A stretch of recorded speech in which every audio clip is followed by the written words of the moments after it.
الحمد لله نحمده ونستعينه ونستغفره ونعوذ بالله من شرور أنفسنا ومن سيئات أعمالنا من يهد الله فلا مضل له ومن يضلله فلا هادي له ونشهد أن لا إله إلا الله وأن محمدا عبده ورسوله أرسله بالحق بشيرا ونذيرا بين يدي الساعة من يطع الله ورسوله فقد رشد ومن يعصهما فقد غوى أما بعد فيا أيها المؤمنون وقال الله تعالى وأحل الله البيع وحرم الربا صدق الله العظيم وقال رسول الله صلى الله عليه وسلم إن الله طبيب لا يقبل إلا طبيبا إن الله وملائكته يصلون على النبي يا أيها الذين آمنوا صلوا عليه وسلموا تسليما بلغ العلا بكماله كشف الدجى بجماله حسنت جميع خصاله صلوا عليه له لا إله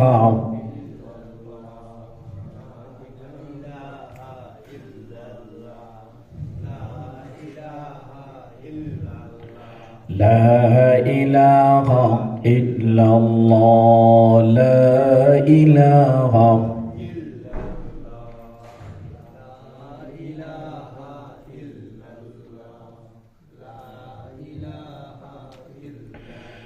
لا إله إلا الله محمد رسول الله সাল্লাল্লাহু আলাইহি ওয়াসাল্লাম।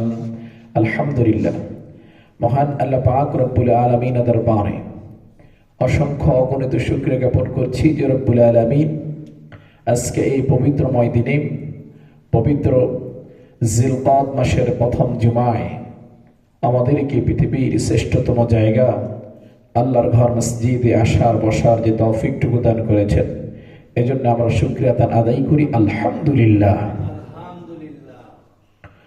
দরুদ সালাম পেশ করছি মানবতার মুক্তির দিশারি নবীদের নবী সরদার দু আলম আখিরি জবান নবী নবী মুহাম্মদুর রাসূলুল্লাহ সাল্লাল্লাহু আলাইহি ওয়াসাল্লামের উপর।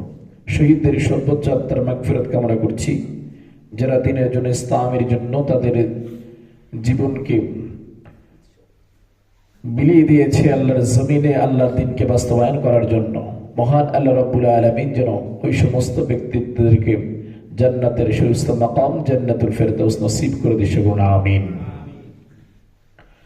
বিশেষ করে পৃথিবীর শুরু লগ্ন থেকে এই পর্যন্ত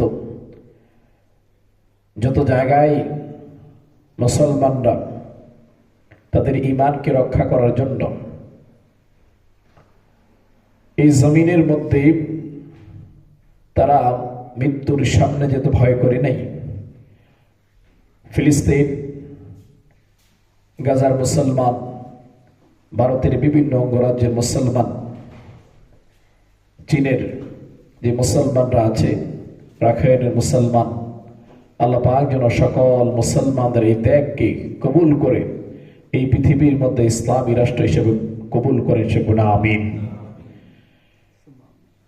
সম্মানিত মুসলিম کرام, জিলকদ মাস পবিত্র হজের আগমনী বার্তা নিয়ে জিলকদ মাস আমাদের সামনে এসে হাজির হয়েছে। হাজিরা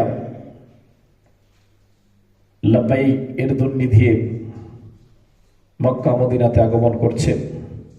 আল্লাহ রাব্বুল আলামিন যেন সকল হাজিদের হজ কবুল করে, সেগুলো আমিন। আজকে এই জুমার দিন আমরা হালাল হারাম সম্পর্কে আলোচনা করব। আল্লাহ রাব্বুল আলামিন আমাদেরকে আলোচনা শোনার আমল করার তৌফিকটুকু দান করে, সেগুলো আমিন। এই পৃথিবীর মধ্যে আল্লাহ রাব্বুল আলামিন যিনি এমন এক অদ্বিতীয়, যার শক্তি সক্ষমতার বিপরীতে আর কেহ নাই, জোরে বলেন না সুবহানাল্লাহ। তা আল্লাহ রাব্বুল আলামিন যা কিছু সৃষ্টি করেছেন সমস্ত কিছু বান্দার কল্যাণের জন্যই সৃষ্টি করেছেন। আমরা যা কিছু গ্রহণ করি আমাদের কল্যাণের জন্য, যা কিছু ছেড়ে দেই আমাদের কল্যাণের জন্য। সীমাবদ্ধতা, যেখানে বেশিও গ্রহণ করা যাবে না আবার বেশিও ছাড়া যাবে, সীমাবদ্ধতার মধ্যে থেকে যারা এই দুনিয়া জিন্দিগি সময় কাটাচ্ছে তাদের জিন্দিগিটাই আল্লাহ রাব্বুল আলামিন সুন্দরতম জিন্দিগি হিসেবে প্রদান দিয়েছে, জোরে বলেন না সুবহানাল্লাহ। এরপরে যদি আর কোনো বেশি লেগে যায়, বেশি খেতে চায়, বেশি গ্রহণ করতে চায়, তখনই তার ভিতরে লোভ লালসা প্রান্তিকতা বিতর্কতা দেখা দেয়। তখনই আমরা বিভিন্নভাবে চাহিদার বাড়তি কোনো কিছু করতে গেলেই তখন আমরা হারামের সাথে সম্পৃক্ত হতে হয়। আমরা যদি মহান রবের উপরে সন্তুষ্ট থাকতাম যে আমাদেরকে যা দিয়েছে এটাই আলহামদুলিল্লাহ, তাহলে একজন মুসলমানের দ্বারা কখনোই হারাম স্পষ্ট করা যেত। আমরা সন্তুষ্ট নই, একটা হলে আরেকটা দরকার, আরেকটা হলে আরেকটা দরকার, এমন করতে করতে মৃত্যুর আগ পর্যন্ত যদি আমি সময় পাই তাহলে তখনও পর্যন্ত আমি দুনিয়ার উপার্জন করার জন্য চেষ্টাই করে যাই। আখেরাত যে একজন আছে তখন ওইটা আমি ভুলে যাই, জোরে বলেন নাউজুবিল্লাহ। চাহিদার কোনো শেষ নাই। এই চাহিদাটাকে যদি পরিপূর্ণতা করা যায়, দেখেন যুগে যুগে নবী রাসূলরা, সাহাবে কেরাম, তাবেঈন, আইনা মুজতাহিদিন, খোলাফায়ে রাশিদিন, তাদের চাহিদা কি ছিল? আমাদের অবস্থা তো এরকম, আমরা মুমিন হিসেবে দাবি করি, এক এক করে এমন পর্যায়ে চলে যায় যেই পর্যায়ক্রমের ক্ষেত্রে কিছু নাই, তার মধ্যে আমার একতলা বাড়ি হয়েছে, দোতলা চিন্তা করি, দোতলা হয়েছে তিনতলা চিন্তা করি, একটা প্লট হয়েছে আরেকটা প্লটে চিন্তা করি, একটা ফ্ল্যাট হয়েছে আরেকটা ফ্ল্যাটে চিন্তা করি। এই চিন্তা করতে করতে ওই ফ্ল্যাটের আরাম আয়েশের জিন্দিগিটা আমি এভাবেই সময় নষ্ট করে কবরে যাওয়ার সময় চলে আসে। যে ফ্ল্যাটটা আমি কিনলাম, যে প্লটটা আমি কিনলাম, যে বিল্ডিং একতলা থেকে দোতলা করলাম, সেখানে শোয়ার মতন গায়ে জড়ানোর মতন আর সম্ভব হইল না। চাহিদা আর কোনো শেষ নেই। অথচ দেখেন রাসূল করিম সাল্লাল্লাহু আলাইহি সাল্লাম যখন মা খাদিজাতুল কুবরাকে বিবাহ বন্ধনে আবদ্ধ হলেন, আবদ্ধ হওয়ার পরে খাদিজাতুল কুবরা তার যে সম্পদ ছিল এই সম্পদগুলা আরবে তৎকালীন 5 জন ধনীর মধ্যে একজন ধনী ছিলেন খাদিজাতুল কুবরা, জোরে বলেন সুবহানাল্লাহ। সমস্ত সম্পদ রাসূলের পায়ের কাছে এনে দিয়ে বলেছেন, আজকে থেকে এই সম্পদ আমার নয়, আপনার ইসলামের জন্য, কোরআনের জন্য আমি খাদিজা দান করে দিলাম, দিয়ে দিলাম। আপনি এই সম্পদগুলো যেমনি খুশি এমনি ব্যয় করতে পারেন, জোরে বলেন না সুবহানাল্লাহ। পার্থক্যটা একটু খেয়াল করেন। যেখানে আমাদের স্ত্রীরা একটা গয়না কিনে দেওয়ার বাহানা করলে এটা কিনে না দেওয়া পর্যন্ত ঘরের মতো অশান্তি আর শেষ হয় না। একটা গহনা, একটা বাড়ি কিনে দেওয়ার চিন্তা করলেও বাড়িটা না কিনে দেওয়া পর্যন্ত আর অশান্তি লেগে থাকে সন্তানের উপরে।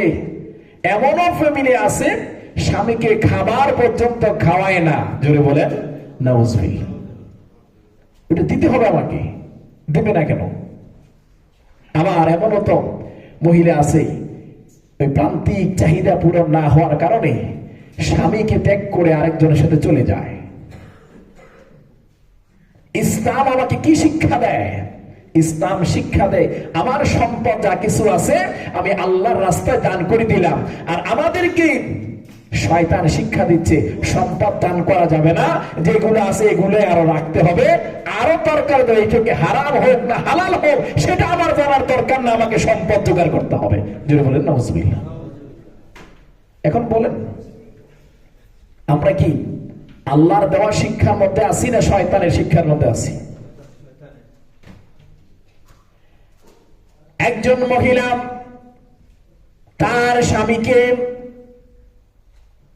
আদর্শবান হিসাবে গড়ে তুলতে পারে, সেটার প্রমাণ বিবি খাদিজাতুল কুবরা, সেটার প্রমাণ মা ফাতেমাতুজ জোহরা, সেটার প্রমাণ আইয়ুব আলাইহিস সালামের স্ত্রী বিবি রাহিমা। সম্পদ নাই তারপরে চলে যায় নাই। আলী রাদিয়াল্লাহু তাআলা যখন বিবাহের জন্য প্রস্তাব দিলেন, রাসূল করিম সাল্লাল্লাহু আলাইহি সাল্লাম ঘরের মধ্যে গেলেন আর গিয়ে বললেন, ফাতেমা তোমার জন্য এমন একটা বিবাহের প্রস্তাব এসেছে যার কোন সম্পদ নাই, কিন্তু আল্লাহ রাব্বুল আলামিন তাকে জ্ঞানের হিসেবে জ্ঞানের ভান্ডার দান করেছে, শক্তির ভান্ডার দান করেছে। সে একাই 10 জন শত্রুর সাথে একাই যুদ্ধ করে জয়ী হতে পারে, কিন্তু তার দুনিয়ার সম্পদের কোনো কিছু নাই। আমার কাছে ভালোই লাগে, এখন তুমি যদি তোমার মতামত দাও আমি সামনে এগোতে পারি। মা ফাতেমাতুজ জোহরা বলেন, আমার বাবা আমার কল্যাণের জন্য কাজ করে, আমার বাবা যেখানে আমার জন্য যাকে পছন্দ করেছে আমি ফাতেমা সজ্ঞানে ইচ্ছায় তাকে আমি কবুল করব, এর মধ্যে তার কি আছে কি নাই সেটা আমি দেখব না। জোরে বলেন না সুবহানাল্লাহ। স্ত্রী মুভমেন্টটা দেখেন কিরকম করেছে। আলী রাদিয়াল্লাহু তাআলা কে জানায় দেয়া হলো, আলী তুমি দৌড়াও, চলে যাও, বিবাহের প্রস্তুতি নাও, তোমার কাছে কি আছে দেন মোহর তো দিতে হবে। আলী বললেন, ইয়া রাসূলুল্লাহ ইয়া হাবিবাল্লাহ, আমি তো আপনার যে চুলায় আপনি খাবার খান সেই চুলায় আমি খাই, যেদিন ঘরে রান্না হয় সেদিন খাই, আর যদি ঘরে রান্না হয় আমি আলীও পাথর দিয়ে পেট পড়ে পড়ে থাকি, ওই খাবারের জন্য আমি চিৎকার করি না। এখন মহড়া তো দিতে হবে, মহড়া না দিব কি দিবা, কি আছে? ডালটা আছে আর তরবারি আছে, তরবারি বিক্রি করা যাবে না, এটা বিক্রি করলে যুদ্ধ করবা, কিন্তু ডালটাই ব্যবহার করবে, বিক্রি করো, ওটাই করে যা কিছু নিয়ে আসো। দৌড়ে গেলেন বিক্রি করার জন্য। প্রতিমধ্যে দেখা তৎকালীন ধনী হযরত উসমান গনি, যদি বলেন না সুবহানাল্লাহ, যে উসমান গনিকে বলা হয় জিন্নুরাইন, রাসূল করিম সাল্লাল্লাহু আলাইহি সাল্লামের 2 কন্যা সন্তানকে বিবাহ করেছেন, একজনের মৃত্যুর পরে আরেকজনকে বিবাহ করেছেন, এজন্য তাকে বলা হয় জিন্নুরাইন, 2 নূরের অধিকারী। জোরে বলেন না সুবহানাল্লাহ। উসমান গনি প্রতিমধ্যে আলীকে থামালেন। আলী দৌড়াচ্ছেন কেন? তুমি কি জানো না ফাতেমার সাথে আমার বিবাহ ঠিক হয়েছে? তাহলে এখন দৌড়াচ্ছেন কেন? মোহরানা দিতে হবে। আমি তো মোহরানা দেওয়ার জন্য আমার ডালটা বিক্রি করার জন্য যাচ্ছি। তাহলে ডালটা বিক্রি করবেন, আমার কাছে বিক্রি করেন, আমি আপনাকে টাকা দেই, আপনার কি কোনো সমস্যা আছে? আলী বললেন, না আমার টাকার দরকার, আমি মোহরানা দিব, ডাল আমার বিক্রি করলে হবে, কে কিনবে সেটা আমার দেখার বিষয় নাই। উসমান গনি ডালটা কিনলেন, করে করলেন আর চলে যাইতে লাগলেন। হঠাৎ করে আবার আলীকে ডাকলেন, আলী আপনি কি চলে যাচ্ছেন? একটু দাঁড়ান, আমি তো আপনার টাকা পেয়ে গেছি, এখন আর দাঁড়াবো কেন? আপনি একটু জিজ্ঞাসা করলেন না এই ডালটা আমি কেন কিনলাম? এই ডালটা আমি কিনে আপনাকে টাকা দিলাম, আপনি মোহরানা দিবেন, তবে এই ডালটা আমি আপনাকে বিবাহের উপহার হিসাবে দিলাম। কেন দিলাম জানেন? কারণ আপনি নবীর নবীর কলিজার টুকরাকে বিবাহ বন্ধনে আবদ্ধ হতে যাচ্ছেন, ওই হাসরের ময়দানে যদি আমার কোনো কিছু কাজে না আসে, ওই ডালটা উপহার দেওয়ার কারণে যদি আল্লাহ আমাকে নাজাতের ব্যবস্থা করে দেয়, যদি বলেন না সুবহানাল্লাহ। এতে প্রান্তিক অবস্থাটা কোন জায়গায় দাঁড়িয়েছে। এখন তো আমরা মহড়া তো অনেক দূরের কথা, যারা আছে টাকা কামাই করা এক পেরেশানি, বিদেশে আছে টাকা কম হলে মেয়ে বিবাহ দিবে না, বাবারা হচ্ছে যে কম টাকায় দেওয়া যাবে না। এই টাকা জোগাড় করতে করতে জীবন যৌবন সব শেষ হয়ে যায়, সব চলে যায়। একটা পর্যায়ে যখন বিবাহ করে, ওই বিবাহের মধ্যে শান্তি থাকে না।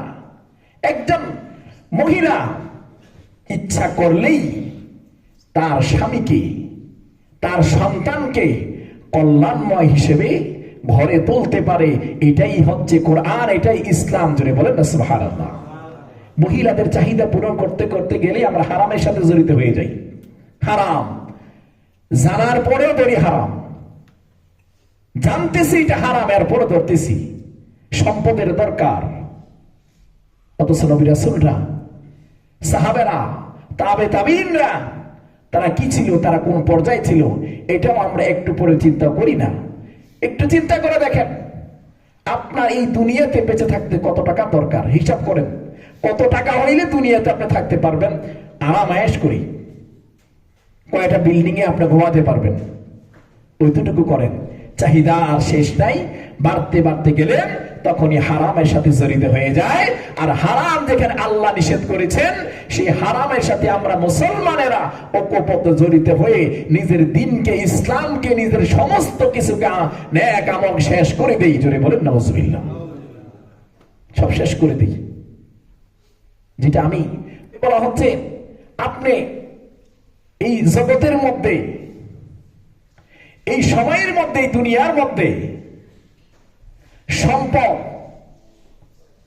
যেগুলা কিনেছেন, যে সম্পদগুলো আপনি জুড়িয়েছেন, সেই সম্পদগুলা যদি আপনি ভোগ করতে পারবেন কি পারবেন না, সেটার কোনো গ্যারান্টি নাই। কিন্তু সম্পদ উপার্জন করতে গিয়া যদি হারামের সাথে জড়িত হন, সেই হারামের শাস্তি আপনাকে ভোগ করতেই হবে, করতেই হবে। এটার কোনো ছাড় নাই। জোরে বলেন নাউজুবিল্লাহ। কোনো ছাড় নাই।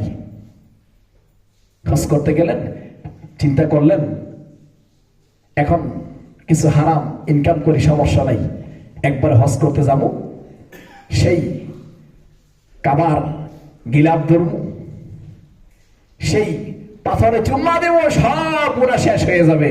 আল্লাহ কইছে এমন নাফরমানের, এই যে নাফরমানের এই চুম্বন, নাফরমানের গিলাপ ধরা আমি আল্লাহ নিজেও পছন্দ করি না। যদি বলেন নাউজুবিল্লাহ। যে ব্যক্তি আল্লাহকে সন্তুষ্টি করার জন্য হজ করতে যায়, যার হাতে আল্লাহকে রাজি খুশি করার জন্য কামাই লাগে, যার হাতটা আল্লাহকে রাজি খুশি করার জন্য নবীর রওজা পর্যন্ত গিয়ে যায়, ওইটা যদি আল্লাহ কবুল করেন, ওই হাত দ্বারা কখনো হারাম সম্পদ উপার্জন হবে না। ওইটা, ওই হাত যদি হারামে লেগে যায়, কলিজা ফেটে যাবে, কলিজা ছন্ন বিচ্ছিন্ন হয়ে যাবে। আর যদি চতুর্দিক থেকে মনে করেন ওইটা লোক দেখানো, ওই হজ একবার নয় 10 বারও যদি করেন, 20 বারও যদি করেন, 50 বার যদি করেন, শুধু এটা না, কাবা ঘরের ভিতর যদি আপনার মৃত্যুর সুযোগ হয়, এরপর হারামখোর কখনো জান্নাতে প্রবেশ করবে না। জোরে বলেন নাউজুবিল্লাহ। জান্নাত নামক জায়গা তো প্রবেশ তো অনেক দূরে, সে গ্রাম পাবে না। এজন্য আপনি সম্পদ করার আগে চিন্তা করবেন, কার জন্য করে যাচ্ছেন। আমাদের একটা চিন্তাই থাকে, আমাদের ফিউচার আছে, সন্তানরা আছে। এমন সন্তানের জন্য সন্তান সম্পদ রেখে যাবেন না, যে সন্তান আপনার জন্য মৃত্যুর পরে আল্লাহুম্মা রাব্বিরহামহুমা কামা রাব্বায়ানি সগীরা এটাও পর্যন্ত না পড়ে, ওই সন্তানকে আপনি তৈরি করে যাবেন, ওই দোয়াটা শিখাইয়া যাবেন, ওই কোরআন শিখাইয়া যাবেন। এমন সন্তান তৈরি করুন যে সন্তান আপনার মৃত্যুর পরে জানাজা, আপনার নিজের জানাজা ওই সন্তান পড়াতে পারে। ওই সন্তান আপনি তৈরি করুন যে সন্তান কোরআন পড়ে আপনার জন্য দোয়া করতে পারে। ওই স্ত্রীকে আপনি এভাবে গ্রহণ করুন, ওই স্ত্রী আপনি এভাবে তৈরি করুন যে স্ত্রী আপনার সব সময় মঙ্গলের জন্য দোয়া করে। ওই স্ত্রীকে খাট থেকে আলাদা করে দেন যে স্ত্রী আপনাকে হারামের জন্য উৎসাহিত করে। ওই স্ত্রী আপনার কল্যাণকর নয় যে স্ত্রী হারাম থেকে বাঁচার জন্য আপনাকে একদিনও নির্দেশ করে না, খালি চাই দাও, দিতেই থাকো, দাও না, এরকম নয়। ইসলাম একেবারে সহজ, ইসলাম কঠিন নয়। আমরা বলা হচ্ছে আল্লাহ যখন কখনই বান্দাদের সাথে রাগ হয়, আর বান্দার সাথে আল্লাহ রাগ হলে কেমনে বুঝবেন?